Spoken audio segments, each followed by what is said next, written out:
The pollster that we believe to be honest and transparent and that we sponsor with Ready Go Politics on this channel just put out a poll in the state of Pennsylvania.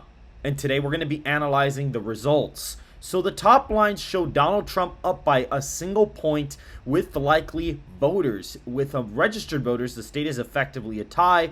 This was an online panel conducted on August 23rd, right after the RFK dropout when he endorsed former President Donald Trump.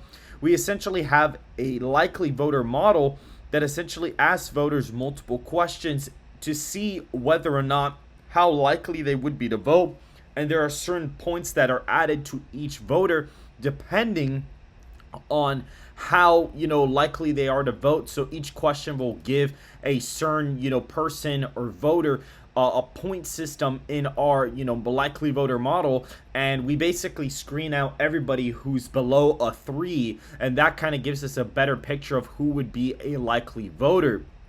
We weigh registered voters and likely voters separately based on projected electorates, and we clearly see here that Donald Trump is in fact winning whites without a college degree right now, or actually just voters without a college degree period, by 10 points, and is actually winning seniors by 6 points in the state of Pennsylvania. This is the first time the former president has led in the 65 plus age group in any SoCalStrategies poll, regardless of the state. So that is definitely interesting. And Pollfish, our online panel that we use, tends to have a more liberal, online 65 plus vote, which is pretty interesting. So the fact he's even up is really good. Kamala Harris holds a 50 to 44 point lead among young voters, which isn't really that great, and only leads by 2 points among those who say they would always vote. So that is very interesting. RFK SoCalStrategies asked whether or not they supported RFK prior to the suspension of his campaign. Among those who said they did, 46 now go to Trump, 45% to Harris. This suggests a statistically insignificant movement. So yeah, really, it doesn't make that much of a difference in this poll. We'll see how the polling data reflects across the next couple of weeks. But right now, this is definitely seeming to be that nothing would really happen. And there really wasn't any response bias in the poll. And what's pretty fascinating here is when we look at the crosstabs, Trump is up by a point right now. And when we look at the party ID, what is very interesting is that we actually see that our projected electorates in Pennsylvania are pretty similar. They have about an R+5 electorate there. We're actually projecting an R+4 electorate in the state of Pennsylvania. Funny enough, their electorate's redder than ours. So when we weighed the SoCalStrategy poll, it did actually close the gap for Harris in the state a tiny bit. She did gain about 0.4%. Trump dropped literally 0.1%. So the race is effectively now a 2.7 percentage point lead for Donald Trump in the state of Pennsylvania, which is within margin of error of the poll that we had. And Trump being at around 48%, I mean, he got around, we can actually look at the Substack really quick, but he got, basically 48% in this poll, and he's polling right around that in our corrected average, weighing all the polls properly. Harris at about 45, so she's polling a little bit below the number we had her at this poll, but Trump's number seems to be on par, which is fairly fascinating there. And Trump is still up in our aggregate in the state of Pennsylvania.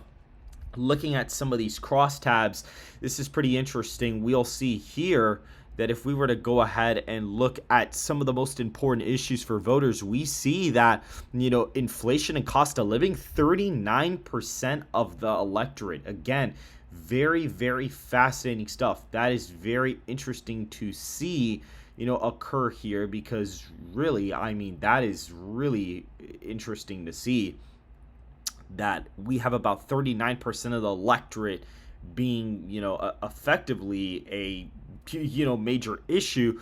We have immigration and border security, 14%. So that's the second. Oh, actually, that is not the second most important issue. The second most is actually threats to democracy and corruption, 16% of voters, and abortion rights and restrictions 11% of the electorate. Funny enough, we actually see here which of the major party vice president nominees do you believe would be a better vice president. Tim Walz literally leads by a point against Vance. So all these polls that have, Walz favorable by like 20 more points than Vance are kind of BS, to be honest with you guys.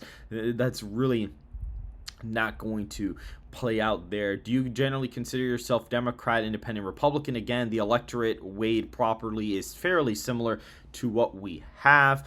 And we look here, Bob Casey is up by 6 points. I'm kind of curious to see what our moving average would be for that race. I think it would be kind of interesting. I may construct that at some point.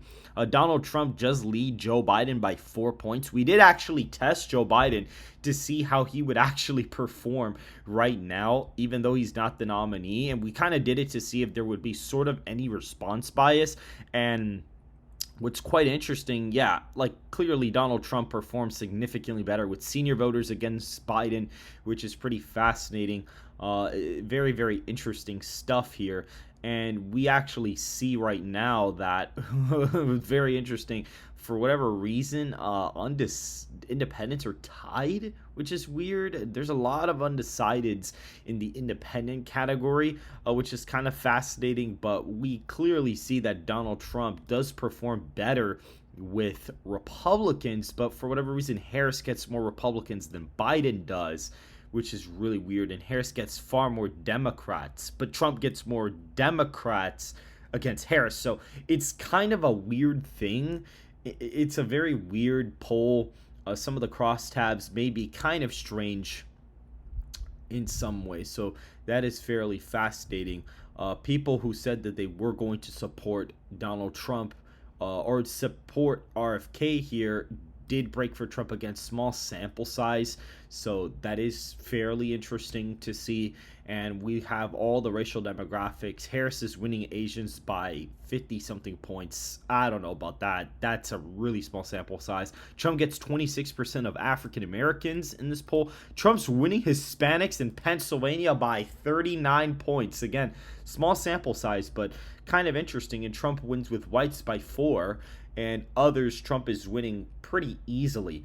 So this is kind of interesting. Again, small sample sizes and some of these, crosstabs. But, this is really cool because if Trump is winning Pennsylvania, by a lean margin, which is what, Rasmussen reports when we looked at their crosstabs, the result ends up being around a lean margin. Our polling average ends up having it around a lean margin.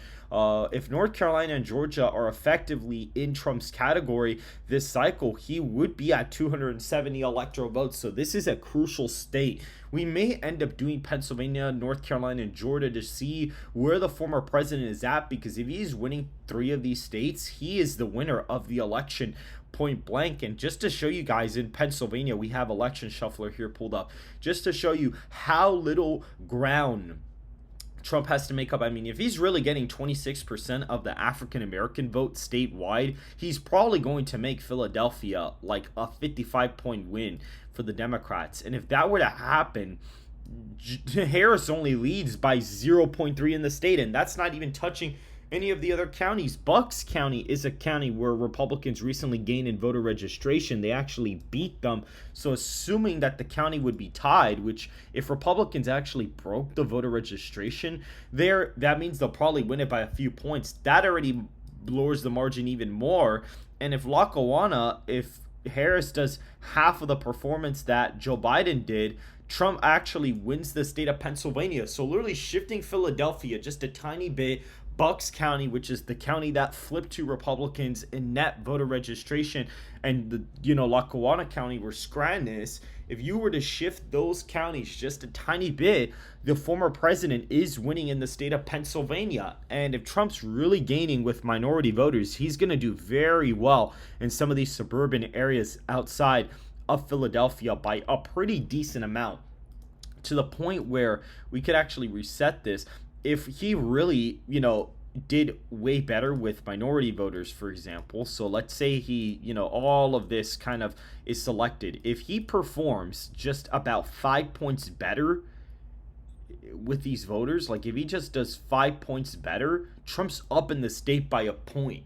Literally, if he performs 5 points better in all of these counties outside of Philadelphia and Philadelphia itself, if he's just performing 5 points better, he literally wins the state by 73,000 votes. And that's not even accounting for the rest of the state as a whole, or Erie County, or anything in general. So again, very, very fascinating stuff out of the state of Pennsylvania right now. And this is a crucial battleground for the former president. Our moving averages kind of have North Carolina and Georgia as very big wins for Trump. He's leading in North Carolina by 6 and in Georgia by 5.9%. So again, these are landslide territory margins in North Carolina and Georgia. And if Pennsylvania, that may be the only state he's going to have to really need to pick up at this point in time.